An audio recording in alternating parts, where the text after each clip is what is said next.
C'est difficile de résumer en peu de temps 30 ans non-stop.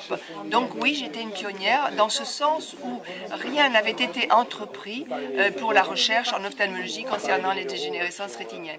C'est très grave, c'est grave. Donc voilà, j'en ai fait mon leitmotiv, ma lutte permanente, et ça n'a pas cessé, quoi. Alors l'association qui a démarré avec rien ici est devenue départementale, puis régionale, puis nationale. Elle est reconnue d'utilité publique depuis 2003, ce qui est énorme parce que loin de Paris, une association qui a démarré avec rien ni personne et qui arrive à être déclarée d'utilité publique, le ministre de la Santé de l'époque, c'était le professeur Jean-François Mattei, qui avait entendu parler de moi. À Montpellier, on avait fait Euromédecine, un tas de choses. Il connaissait mon dynamisme, ma détermination, surtout mon combat. Et donc, il m'a dit, Madame Roux, cette association mérite d'être reconnue d'utilité publique. Ça a été fait, donc. Alors depuis, bien évidemment, je ne cesse. J'ai financé 28 chercheurs. Montpellier a eu le premier centre de recherche, référencé en plus par le ministère de la Santé.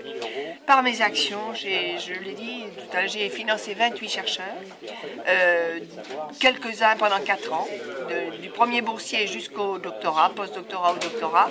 J'ai acheté du matériel de pointe. Et par mes actions, je dis bien uniquement par mes actions, j'ai pu donner plus de 2 millions d'euros en hommes et en matériel au centre de Montpellier.